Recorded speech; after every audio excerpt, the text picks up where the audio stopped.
Es preciso comprender que el rumbo de un país tiene que ver en gran medida con las decisiones políticas que toma un gobierno. En líneas generales, toda acción política fue primero un proyecto. Se expone la iniciativa, se delibera entre grupos de diferentes sectores, se estudia la posibilidad de hacerle alguna modificación y finalmente se vota en el Congreso si se sanciona o no determinada ley o norma. Las decisiones no son aleatorias, sino que acompañan un modelo político y económico a seguir. Acertadas o no, siempre se ejecutan con la misma intención: legislar y planificar el crecimiento del país.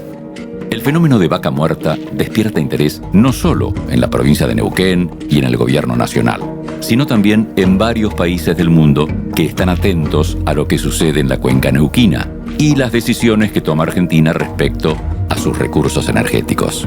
Algunos porque, si resulta conveniente, intentarían llegar a un acuerdo para comprarnos gas o petróleo por varios años, y otros porque ven a partir de Vaca Muerta un competidor fuerte en el mercado internacional. Con la producción de hidrocarburos en marcha, es hora de afrontar el mayor desafío: convertirnos en exportadores de gas y petróleo.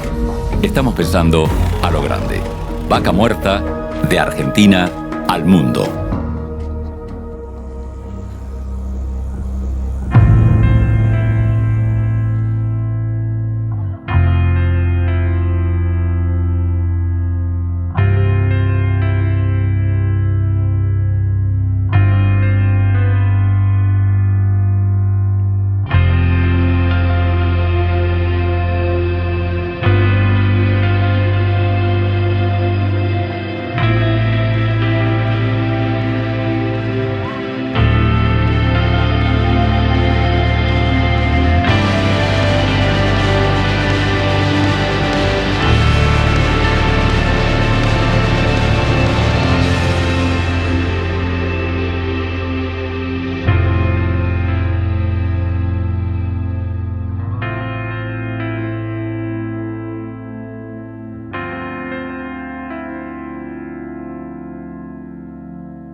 Lo que sucede hoy en la cuenca neuquina es el resultado de un plan estratégico sostenido por el compromiso y el esfuerzo de miles de hombres y mujeres que apuestan a la industria nacional.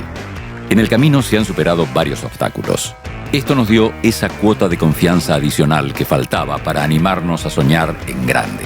Y si bien todavía hay que afrontar la etapa más desafiante, está claro que el momento del shale es ahora. El gas y el petróleo argentino están pidiendo pista para jugar en el exterior. Pocos conocen el proceso y la historia del desarrollo de Vaca Muerta como Javier Iguacel, que en tan solo 44 años se recibió de ingeniero en petróleo, trabajó en YPF, se mudó al interior del país, después a Angola, volvió, se casó, tuvo 3 hijos, hizo carrera en grandes empresas petroleras, se desempeñó como director de Vialidad y fue ministro y secretario de Energía de la Nación. Yo estoy hablando con el ingeniero en petróleo recibido en ITBA. Así es, sí. No con el que en un momento fue secretario, ministro, lo que fuere, no importa. Estoy hablando con el ingeniero en petróleo. Bueno, en el 2015, fin de 2014, yo estaba trabajando en ese momento con todo en Vaca Muerta porque tenía nuevos proyectos de la compañía a cargo y habíamos hecho unas buenas adquisiciones. Y estaba como ingeniero en petróleo, no hace mucho había vuelto de África y me habían dado la responsabilidad de quedarme a cargo de los nuevos negocios de la compañía, entre ellos Vaca Muerta, que en ese momento todavía había mucho, la industria estaba que sí, que no, que funciona, que no funciona, Estados Unidos se estaban dando. Y bueno, y me había tocado ir mucho a Venezuela. Mucho a Venezuela, era una de las áreas que, digamos, estaba bajo mi responsabilidad. Y vi ese decaimiento notable, violento. Y fuiste testigo. Y bueno, y así fue. Y ahí me metí y después, bueno, terminé pudiendo volver a impulsar el shale, el no convencional, Vaca Muerta y la energía. Y tuve la suerte de poder rehabilitar las exportaciones a Chile, despedir el barco de gas. Despedir el barco. Y bueno, y promover esta gran oportunidad que tenemos argentinos. Algunos dicen puede ya más tiempo, menos tiempo, yo creo que depende de nosotros los argentinos, pero el volumen de trabajo y de exportaciones es equivalente o puede ser equivalente a todo el campo, que es una gran turbina para Argentina, siempre lo ha sido. Así que darle esa estabilidad al avión, y yo creo que ya va a ser más difícil que una tormenta nos tumbe en la parte económica, ¿no? Este programa, humildemente lo decimos, ha ayudado a que mucha gente ya sepa lo que es shale, que sepa bien qué es eso de fracking. Y acabas de mencionar África, pero África concretamente fue Angola, tu experiencia. Angola, sí. Y también a través de este programa muchos se enteraron de que hay dos opciones, por ponerlo groseramente, a la hora de explotar el petróleo: hacer lo que hizo Noruega o hacer lo que hace Angola. Sí. ¿Cuál fue la experiencia en Angola, en tu caso? Un país que utilizó un tipo de contrato donde la compañía estatal es la dueña de los recursos y comparte con las compañías privadas la producción con un contrato. Fue un país que se independizó un año después que yo nací, en el 75, o sea que es muy joven.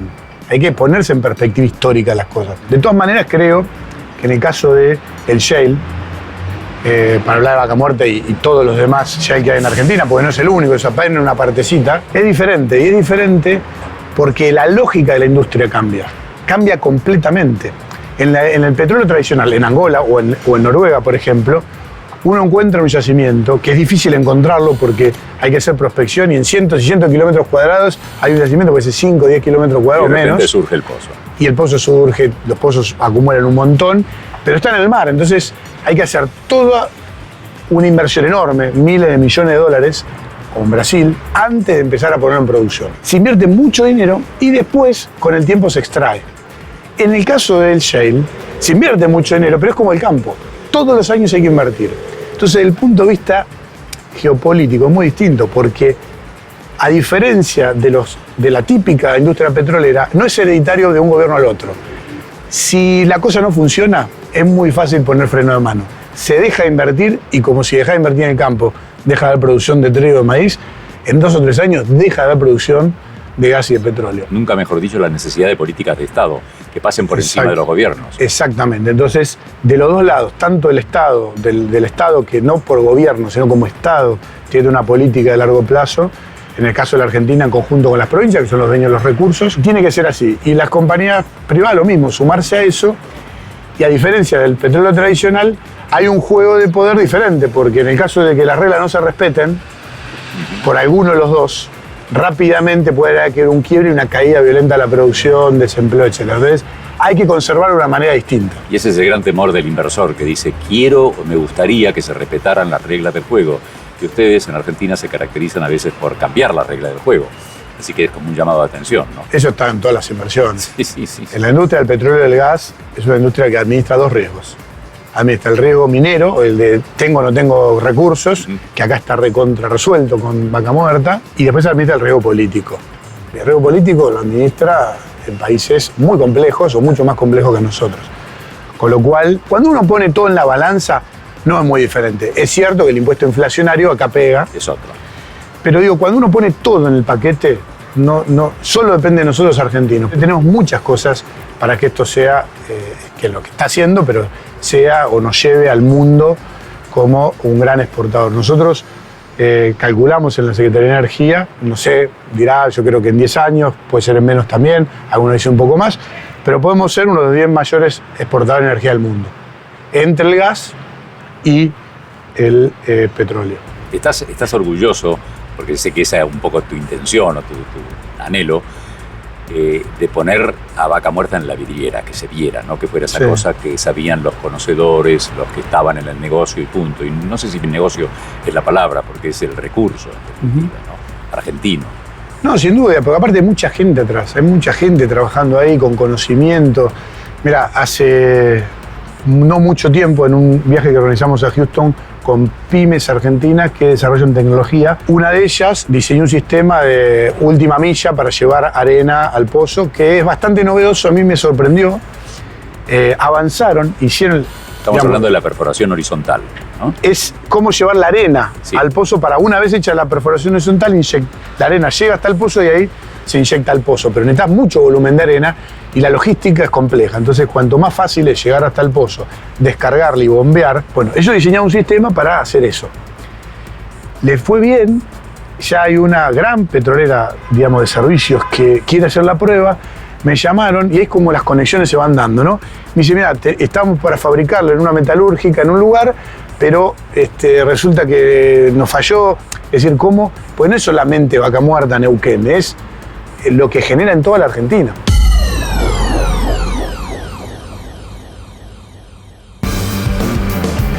Como dice el famoso refrán, del dicho al hecho hay un buen trecho. A veces, por más que se planifique cada paso y se estudie previamente qué estrategia conviene más, los resultados obtenidos no son los esperados. Puede suceder también que una empresa decida cambiar su imagen o quiera mejorar las finanzas. En ambos casos, es muy posible que soliciten los servicios de una consultora como Management & Fit. Mariel Fornoni, doctora en Economía y Dirección de Empresas, es socia y titular de Management & Fit. Mariel, debe ser el toque femenino, pero nos sentimos como en casa. Es una cosa distinta, no es una oficina más la tuya. Tiene ese toque que solo ustedes pueden dárselo. Y yo, atrevido, pensaba, voy a entrevistar a una encuestadora. Y yo tengo mi encuesta. Bueno, te aclaro, este programa, lo sabés, se llama Vaca Muerta, Energía Argentina. Y yo he hecho una pequeña encuesta muy casera y he llegado a esta conclusión. 9 de cada 10 personas han oído hablar de Vaca Muerta, seguro.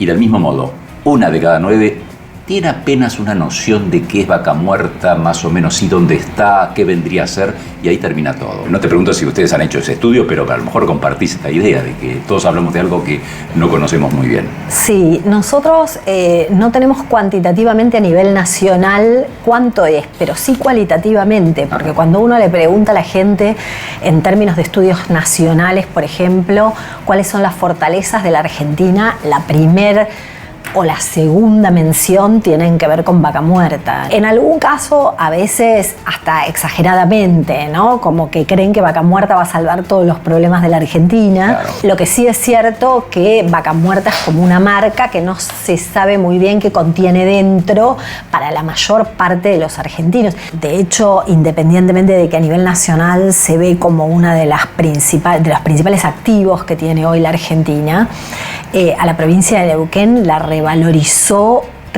la provincia, revalorizó la autoestima de sus ciudadanos y también revalorizó de alguna manera la gestión provincial de un partido provincial de más de 50 años, ¿no? Eso me hace pensar que cómo se entremezcla, y aquel que dice, no, una cosa es la política, otra es la economía, son dos mundos distintos.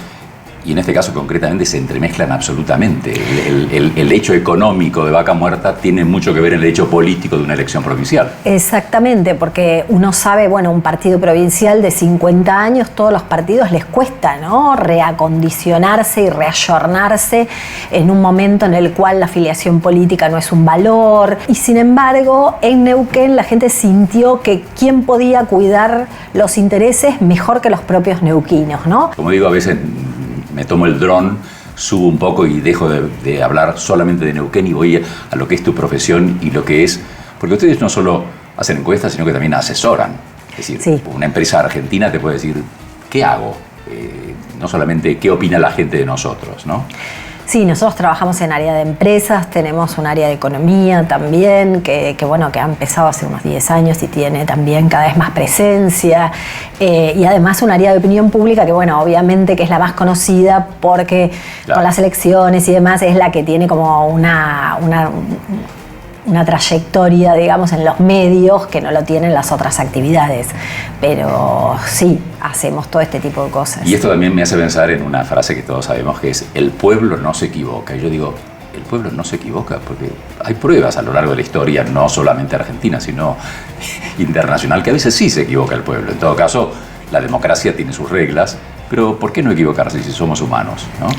Sí, es cierto, y mucha gente dice haberse equivocado en relación a cosas que ha hecho en el pasado, en términos electorales, ¿no? Si estamos hablando de eso también. Pero bueno, es parte de la vida democrática y bueno, lo bueno es recapacitar y pensar, bueno, qué es lo que quiero, y además cosas que fueron buenas en un momento no lo son en otro, ¿no? También es ya, bueno, conocimiento común que muchas veces la gente cuando lo encuestan o la encuestan no dice lo que en realidad va a hacer, sino que dice lo que cree que conviene decir. Sí. Para ustedes debe ser un gran trabajo dilucidar, me está mintiendo, me está diciendo la verdad, qué extracto de todo esto, ¿no? Sí, la verdad que en los últimos tiempos las encuestas en todo el mundo han tenido como muchas dificultades en términos de ser encuestas predictivas, sobre todo porque en las encuestas de intención de voto, que son las más conocidas y las que salen en los medios, uno ve una partecita de la encuesta, ¿no? Que es ese cuadrito donde dice cuánto podría medir cada uno, y cuando uno está en una campaña mira un montón de cosas más que le hacen indicar que tal vez eso no sea tan así como está planteado, porque hay algunas amenazas, hay algunos ruidos en algunas cosas, hay algunos sectores que están creciendo y que pueden crecer rápidamente en el último tiempo. Pero bueno, esta cosa de la publicidad, de tanta publicidad y de tanta sobreexposición de las encuestas hace que la gente las tome como predictivamente. Entonces, por ahí uno sale hoy a decir que la intención de voto de un candidato es tal, y en noviembre van a decir, pero ¿cómo? Y la realidad es que no hay que sobrevalorar ni hay que darle un valor que no tienen. O sea, probablemente hoy, y en términos de lo electoral, muchas veces en vez de mirar qué opina un candidato de cada cosa, la gente y el periodismo y todos miramos cuánto mide, ¿no? No qué es lo que va a hacer, sino cuánto mide. Porque además también vienen a cubrir un aspecto que si nosotros miramos hace mucho tiempo atrás, podíamos calcular cuántos afiliados tenía un partido u otro, o había un acto y uno podía mirar cuánta gente iba a uno o a otro. Hoy todo eso cambió, entonces la gente está en la casa con un teléfono, detrás de una red social, es mucho más difícil, ¿no? Como se diría hoy, se ha liquificado un poco, es más líquido, es ¿no? más líquido. Nosotros hablamos siempre de la liquefacción o liquefacción, siempre me cuesta la palabra del gas, pero no quiero llevarte a ese tema. Simplemente decirte que nos tendremos que subrayar eso que dice el encuestador, que es podría ese potencial y no va a pasar tal cosa. Exacto. Podría pasar tal cosa. Debo confesarte un prejuicio que yo tenía. Yo, bueno, no de hoy, ni mucho menos después de charlar contigo, sino de cuando me hablaron de management and fit. Dije, debe ser un gimnasio para administradores de empresa, ¿no? Ahora veo que no, que es otra cosa mucho más importante, seria y que está en muy buenas manos.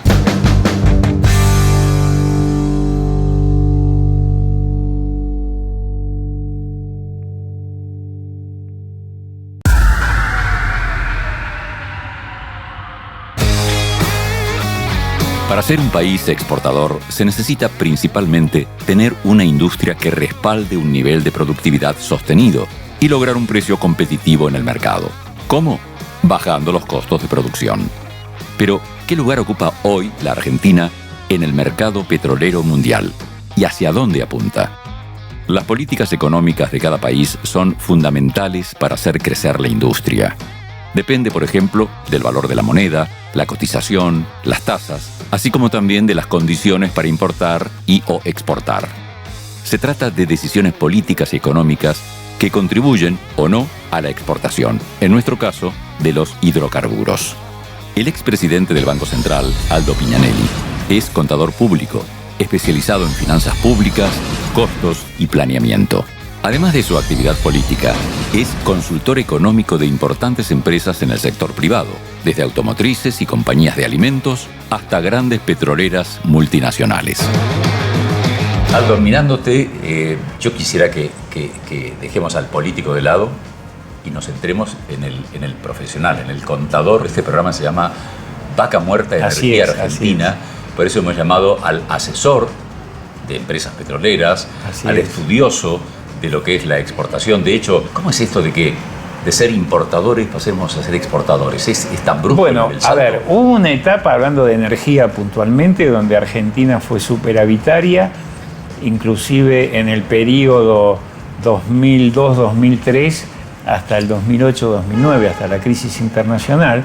Argentina generaba exportaciones energéticas por 12.000 millones de dólares. Estaba en plena producción YPF, que en ese momento era de Repsol. Éramos exportadores. Sí, y lo vamos a volver a hacer. Lo que pasa es que ahí hubo un mal manejo, de acuerdo a mi evaluación, por parte de la Argentina, fundamentalmente a partir del 2008, 2009, 2010, cuando YPF cambió de accionista y se permitió la distribución de utilidades en efectivo casi hasta el 100% de lo que genera YPF, y ahí sí conozco mucho el negocio petrolero, como vos dijiste, yo asesoro a un par de empresas multinacionales. Eso me lleva a dos preguntas. La primera es, ¿cuándo asomó Vaca Muerta en tu vida?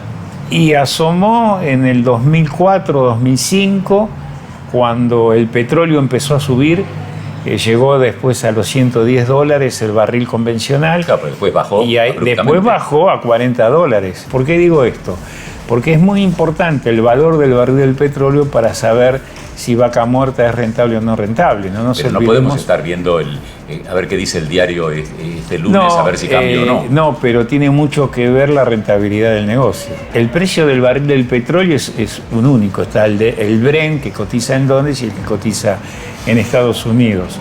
Y el precio que te pagan por barril es ese.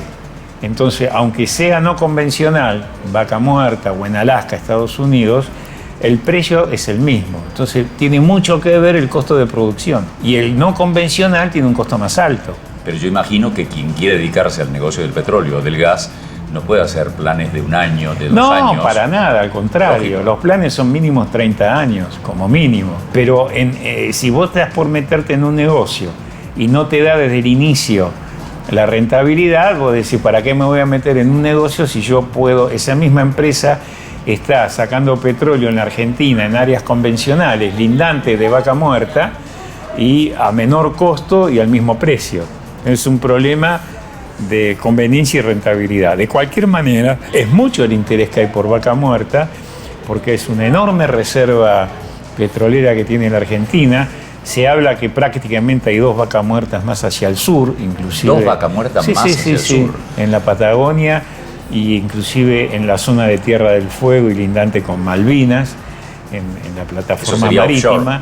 Eso sería offshore, que es todo un tema para analizar a futuro. A ver, Vaca Muerta fue descubierto hace muchas décadas por ingenieros de YPF, 20. Más o menos 20, 30, por técnicos de YPF, geólogos, ingenieros de YPF, pero Vaca Muerta existe desde hace muchos años, nunca se pudo desarrollar porque no había tecnología suficiente. Como me dijo un alto funcionario de esta empresa multinacional, cuando yo un día le pregunté, bueno, ¿pero ustedes van a invertir o no en Vaca Muerta? Me dice, bueno, el petróleo está ahí, no está, la piedrita, me decía. La piedrita está ahí, no está en otro lado. Así que sí que vamos a invertir, hay que esperar el momento. Y ese funcionario de la Petrolera Internacional que pedía tu asesoramiento, ¿no te habló de esta condición a veces imprevisible de una Argentina que cambia cada 2x3, que cambia las reglas del juego? Bueno, eso sí, las reglas de juego, no la inseguridad jurídica. Ajá. O sea, en general, Argentina no está visto como un país con inseguridad jurídica porque no hay antecedentes que el Estado se haya quedado con inversiones extranjeras y no es indemnizando, pagando la parte que le corresponde.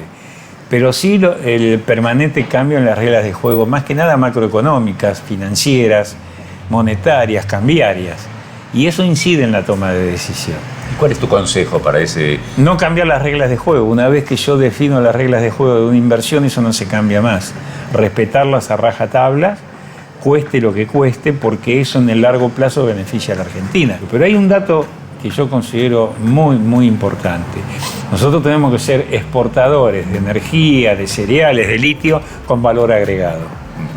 Porque si nosotros vamos a exportar el gas en crudo y no lo usamos, por ejemplo, yo preferiría que el gasoducto de Vaca Muerta, en vez de ir directamente como gas o petróleo en crudo a Chile o a los barcos, preferiría que vaya a Bahía Blanca, donde está Dow Chemical y muchas otras petroquímicas instaladas en el polo petroquímico de Bahía Blanca, que le agregan valor industrial y mano de obra argentina a esa materia prima que es el gas y el petróleo.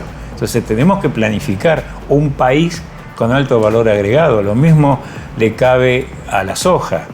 Yo prefiero, en vez de exportar el poroto de soja a China o a Vietnam o a la India, exportar el cerdo, que ahora hay una oportunidad por la guerra comercial con Estados Unidos, porque el cerdo es soja o maíz con valor agregado. La tentación es grande, pero ya nos vamos a otro programa. Sí, claro. El cerdo argentino. Gracias por todos estos datos. Yo no soy petrolero, pero me sirve esto porque soy el mensajero claro, que transmite esto a los que quieren saber un poco más sobre Vaca Muerta. Aldo, fue un placer estar contigo. Y como yo digo siempre, los dólares se los podrán llevar. ¿Sabes lo que no se pueden llevar? El petróleo, la lluvia, el hielo, la pampa húmeda y los 45 millones de argentinos que queremos aquí trabajar y sacar esto adelante, y lo vamos a sacar adelante. Ojalá sea así. Para ingresar al mercado internacional es necesario comprender el panorama geopolítico mundial. La industria petrolera es una de las más fuertes. Y esto se debe a dos motivos. Por un lado, porque son pocos los países que concentran la mayor cantidad de recursos. Y por otro, la gran demanda que existe, dada la dependencia de la sociedad moderna de los hidrocarburos. El 95% del transporte se mueve con derivados del petróleo.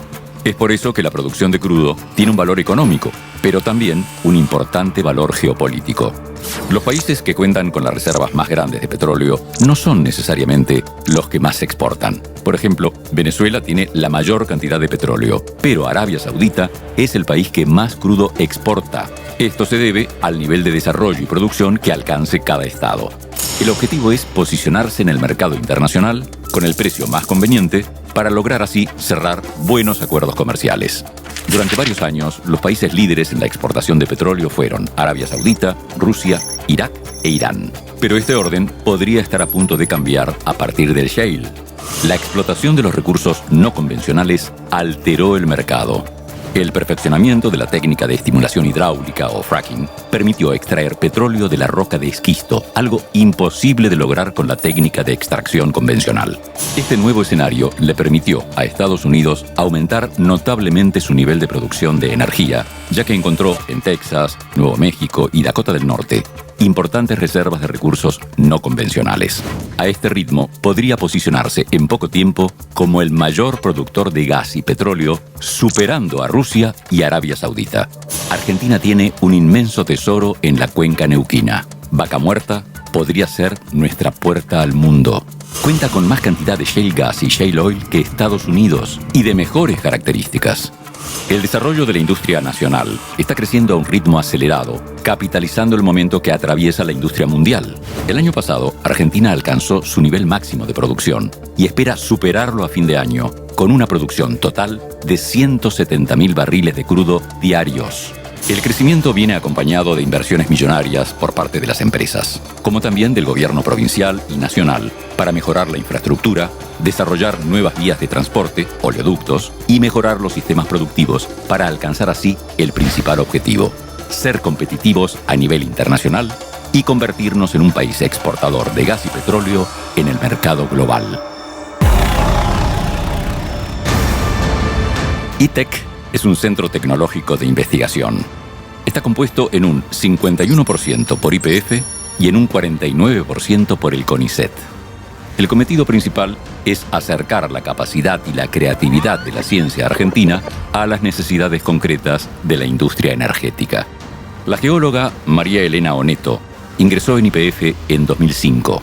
Tiene más de 20 años de experiencia en temáticas ambientales y actualmente se desempeña como líder del programa de sustentabilidad ambiental de ITEC. Aclaro que no estoy así disfrazado, estoy así porque son las normas del ITEC. Tengo que estar con esta bata porque estamos en uno de los tantos laboratorios y hay que cuidar, no la forma, sino el contenido, lo esencial. Y estoy además en presencia de María Elena Oneto, que me han dicho que sos líder, ¿cómo es? Porque tengo tantos datos que son líder en... Líder del programa de sustentabilidad ambiental. Esas palabras fluyen así como agua en mis oídos porque digo que gente está hablando de medio ambiente, de remediación, cuando mucha gente debe asociar la industria minera en general, petrolífera también en particular, con el ataque a la naturaleza. Y vos estás justamente defendiendo la naturaleza. Sí. ¿Tendrás algún proyecto concreto a lo mejor al respecto? Sí, el proyecto IRUPE justamente trabaja sobre la gestión del agua, hacerla más eficiente, cómo separar el hidrocarburo del agua de una forma más eficiente en que la hacemos hoy en YPF. ¿Cómo se hace hoy? A través de la gravedad, a través de diferencia de densidades. Hoy se separa el agua simplemente dejándola reposar, se separan las dos fases y uno, tiene las fases separadas. Ese proceso no es todo lo eficiente que uno querría, porque además de necesitar de grandes instalaciones, siempre el hidrocarburo que se va recuperando tiene algo de agua y hay que seguir reprocesándolo.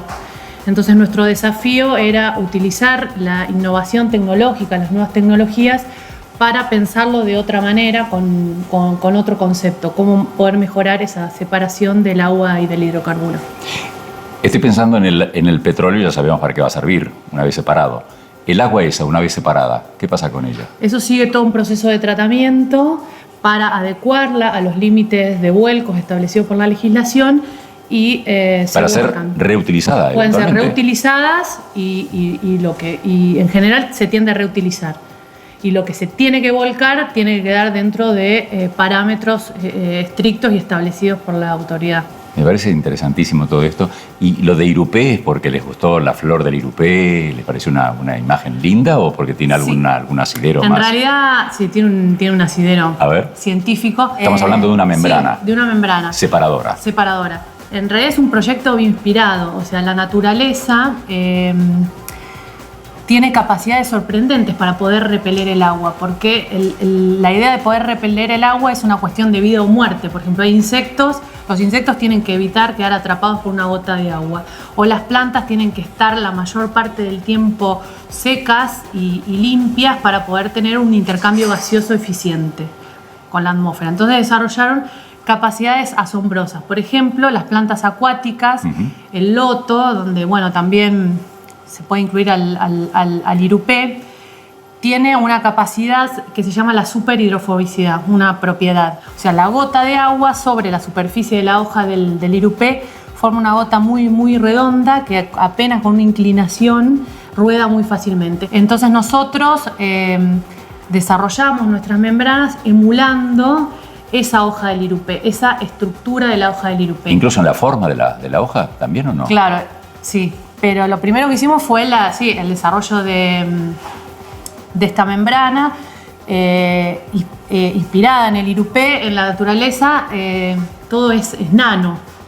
Entonces tuvimos que recurrir a la nanotecnología para poder emular estas características de la membrana. Y entonces tomamos a la planta del Irupé y sí, la canasta... Yo vi algo y dije, esto está inspirado en una planta, pero... La canasta, la forma, está inspirado en la forma de la planta. La conexión también tiene que ver con el tallo de la planta, cómo se conecta. ¿Ves?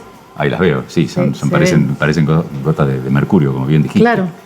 Entonces repele completamente el agua y deja pasar solamente el hidrocarburo. Entonces vos lo que obtenés es una eficiencia alta de separación. O sea, tenés el hidrocarburo sin agua por un lado y el agua...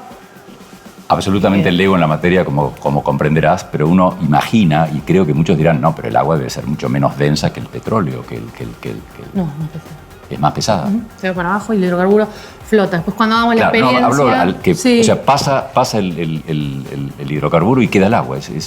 Claro, tiene que ver en cómo está formulada la membrana y con la tensión superficial de los líquidos. O sea, el agua rueda y en cambio el hidrocarburo, la gota, en lugar de ser redonda como esta, se achata totalmente contra la membrana. Entonces pasa. Quiero verlo en acción eso. ¿Podemos? Sí. Vamos a empetrolar el agua. Vamos a empetrolar el agua. Sí. Acá se puede ver cómo... Y ahí se produce lo que decías, claro. La cuba es bastante grande. Sube Estamos viendo aquí en la flor cómo lo que pasa es petróleo para adentro, nada más. ¿Qué es lo que se ocurre? Claro, y colecta la manguera, filtra, solo pasa el hidrocarburo a través de la membrana, el agua no, y por la manguera, se colecta en el recipiente. Claro, para ustedes esto es de todos los días. Para el que no conoce es una maravilla ver cómo funciona. Claro, si uno lo deja el tiempo suficiente, esta capa desaparece y vuelve. Y quedaría el agua limpia perfectamente. Nunca mejor dicho aquello de que una imagen vale por 1000 palabras. Bueno, ya nos vamos, no digo con un doctorado como el tuyo, pero con algunos conocimientos más. Y lo único que queremos desde este programa, desearte, es que florezca el Irupé y tu proyecto. Felicitaciones y gracias. Muchas gracias. Patagonia Shale Services. Productos y servicios innovadores para la industria del upstream del petróleo y el gas.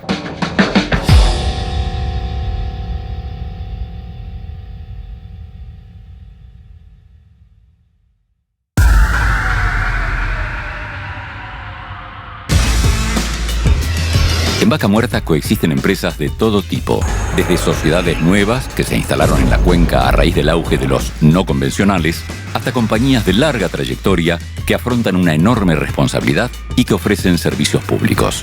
Este es el caso de TGN, Transportadora de Gas del Norte Sociedad Anónima. Tiene una licencia que le concede el derecho exclusivo de operar los 2 sistemas de gasoductos existentes en las regiones del norte y centro-oeste de la Argentina. Actualmente, TGN es responsable del transporte del 40% del gas inyectado en gasoductos troncales, lo que representa el 18% de la matriz energética argentina.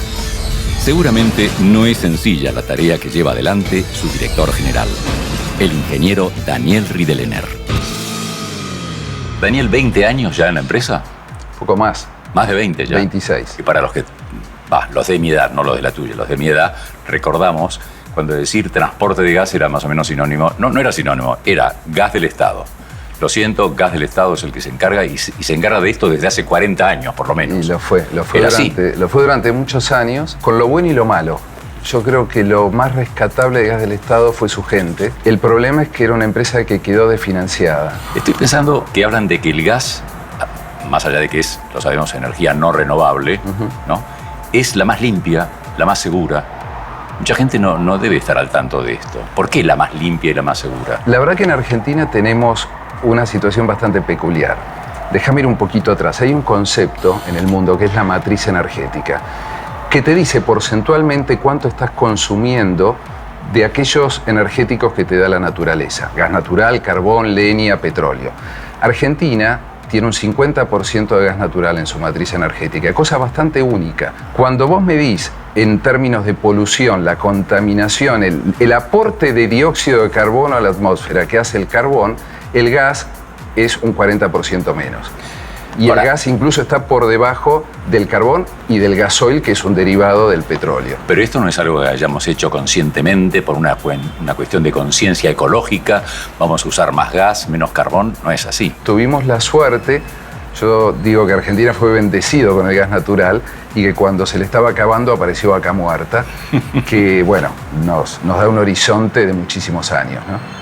Venimos repitiendo en estos programas, no confiemos o no nos quedemos tranquilos porque nos han dicho que ahí tenemos reserva para centenares de años casi, o más de 100 seguro, porque seguramente, y me lo vas a confirmar, que dentro de 100 años a lo mejor ya no estamos hablando de este tema, ¿no? Hay otras energías que llegarán. Se habla de que el gas es el combustible de la transición. Ajá. La primera pregunta sería, ¿la transición a qué? ¿A dónde? ¿A dónde? Bueno, a un mundo más limpio, seguro, a un mundo con menos contaminación.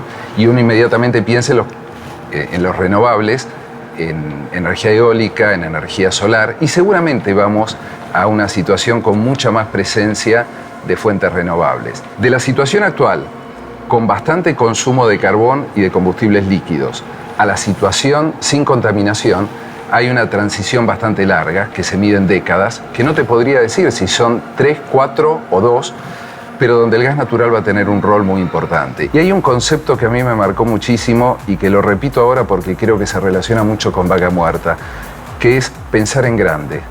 Creo que pocas veces en Argentina pensamos en grande. Creo que Vaca Muerta nos ofrece ese desafío. Nos ofrece y nos obliga a pensar en grande casi. Sí, yo creo que nos obliga si queremos realmente dar un salto cualitativo como país y como sociedad. No sé si es pensar en grande, pero tengo la noción de que lo que ustedes hacen es grande. Hablo de kilómetros de gasoductos. En total, operamos y mantenemos un poco más de 9.000 kilómetros de gasoductos. Si bien en muchos tramos hay 2 o 3 caños en paralelo, si uno pudiese linealizar y se fijase desde Buenos Aires a dónde llega, llegaría a New York. No solo tenemos estos 9.000 kilómetros, sino que tenemos alrededor de unas 30 locaciones, mayoritariamente plantas compresoras que son necesarias para comprimir el gas y moverlo a los centros de consumo. Y sí, estamos con esas 30 locaciones más o menos en 15 provincias argentinas. Cuando dijiste estamos, imaginé a la gente, pensé en el factor humano.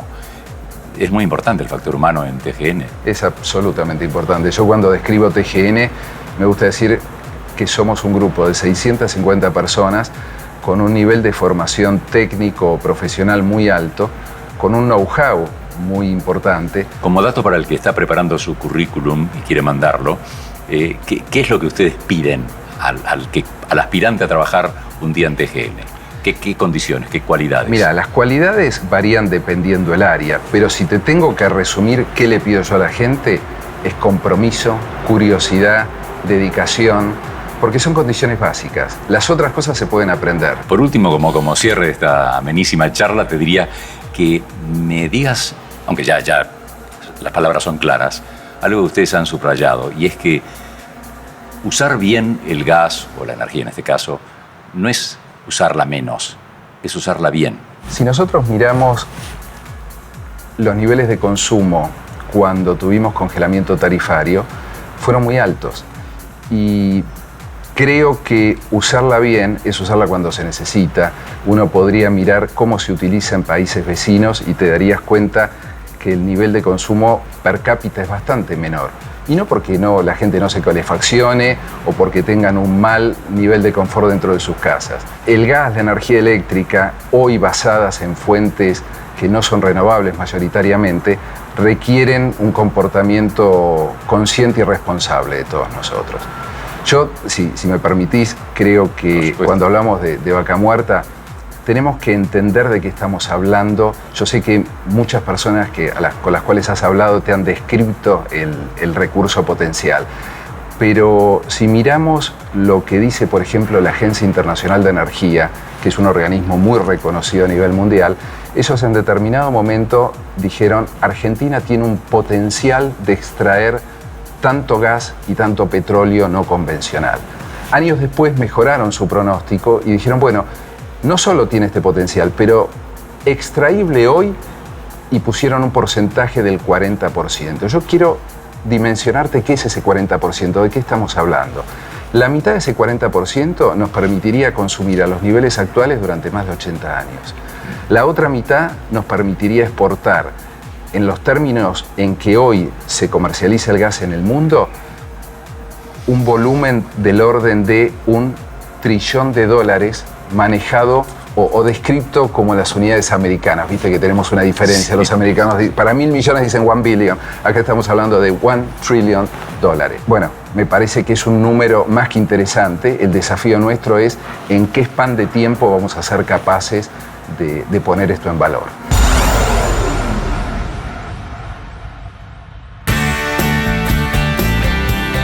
Para comprender la actualidad hay que conocer la idiosincrasia argentina. Podríamos decir que somos temperamentales, expresivos, familieros y empáticos. Pero esto no es de ahora. El carácter colectivo del pueblo se construye a través de los años, de la historia. La relación que tenemos con los medios, o el deporte, o las finanzas, no escapa al ADN cultural que compartimos todos los argentinos. ¿Cómo reaccionamos frente a la victoria o el fracaso? ¿Somos entusiastas o dubitativos ante fenómenos como el de Vaca Muerta? El periodista Silvio Santamarina es editor de la revista Noticias y autor de un libro que estudia el comportamiento argentino con el dinero y su historia, o, como él lo titula, de la guita.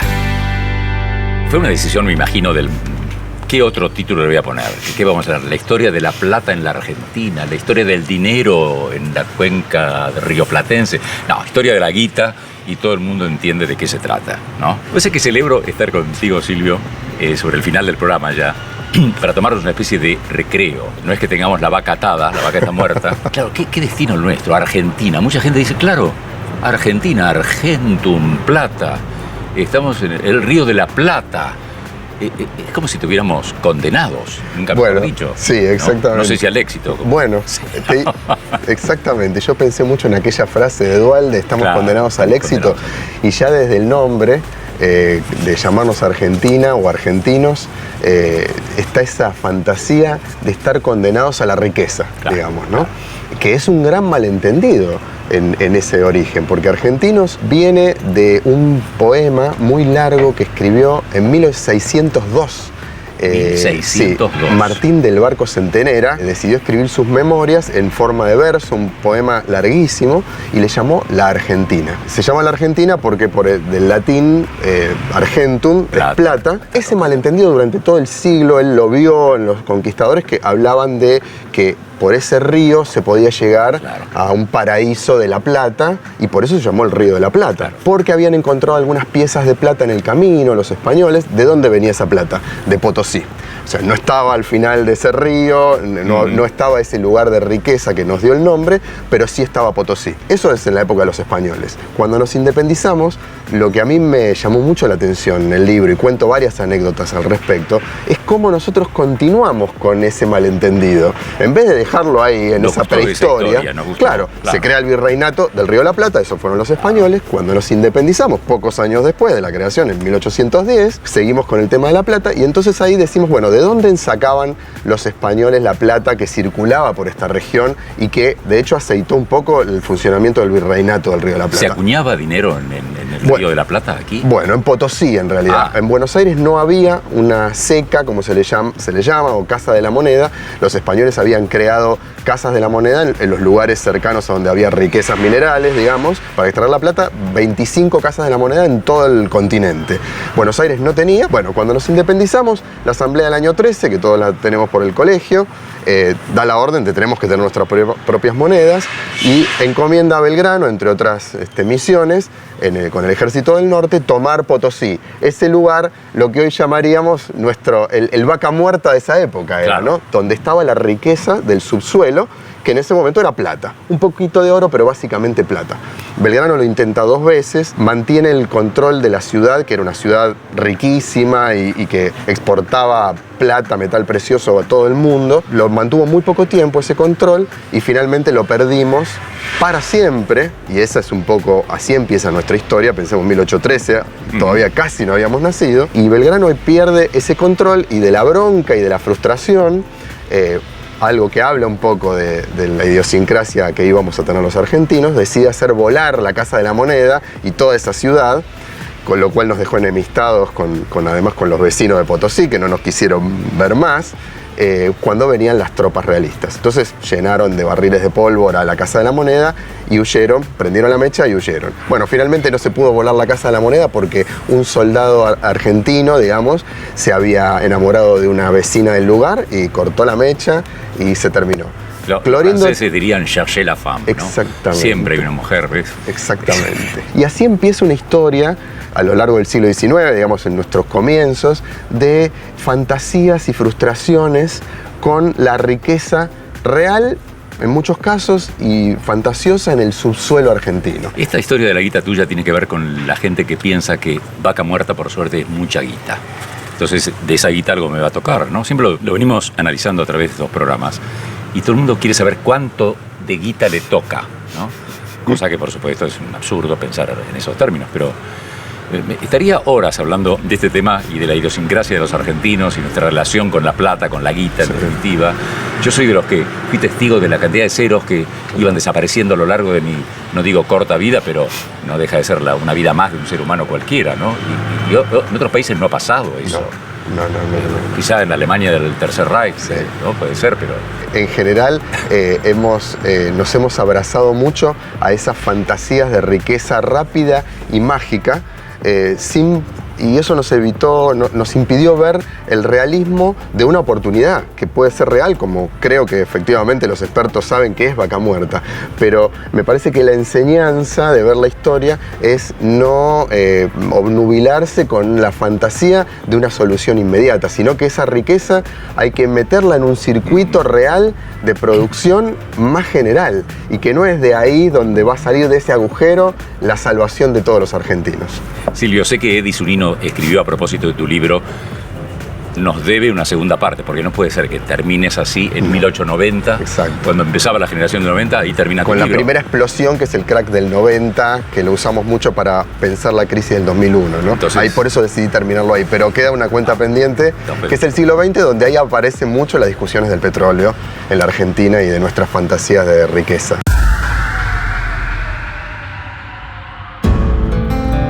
La industria energética argentina está pasando a una nueva etapa. Aprobó con méritos los estudios primarios y secundarios, pero ha llegado el momento de afrontar las pruebas más difíciles. Ya exploramos el territorio y debatimos sus cualidades. Hemos comprobado la calidad de los recursos y ya nadie discute su potencial. se debatió qué rumbo debía tomar la industria y cuál sería la estrategia correcta para hacer crecer la producción de gas y petróleo no convencional. Alcanzamos las metas establecidas en primera instancia y garantizamos el abastecimiento energético nacional. Ahora estamos listos para pasar al próximo nivel: ingresar en el mercado internacional de los hidrocarburos. El mayor desafío acaba de comenzar. ¿Seremos capaces de capitalizar esta oportunidad? Podemos visualizar el titular Vaca Muerta, de Argentina al mundo. Los espero dentro de 7 días aquí, en La Nación Más.